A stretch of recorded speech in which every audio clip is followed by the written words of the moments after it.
News 28 मराठीमध्ये आपले स्वागत आहे। आजच्या मोठ्या बातम्यांबद्दल बोलूया। अन्न भेसळ, बनावट औषधे व MRP उल्लंघनाविरोधात कठोर कारवाई करा।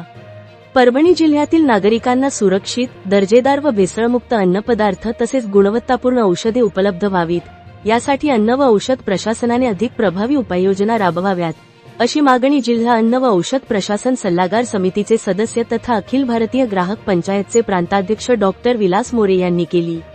शुक्रवार दिनांक जुलै 17 रोजी झालेल्या जिल्हा सल्लागार समितीच्या बैठकीत समितीचे अध्यक्ष तथा जिल्हाधिकारी संजयसिंह चव्हाण यांना सादर केलेल्या निवेदनात जिल्हाभर अन्नपदार्थांतील भेसळ रोखण्यासाठी नियमित व विशेष तपासणी मोहीम राबविण्याची मागणी करण्यात आली। दूध, तूप, खाद्यतेल, मसाले, मिठाई, पनीर, मावा, पॅकेज्ड पिण्याचे पाणी आदी अन्नपदार्थांचे नियमित नमुने तपासणीसाठी घेऊन दोषींवर कठोर कारवाई करण्याची आवश्यकता त्यांनी अधोरेखित केली।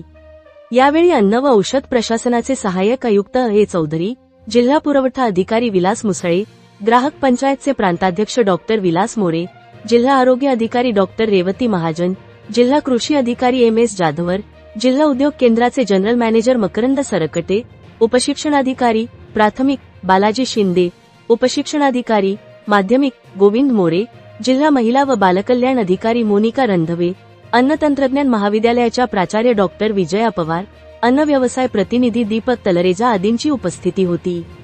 परभणी जिल्हा ब्युरो चीफ उत्तम लोखंडेची रिपोर्ट।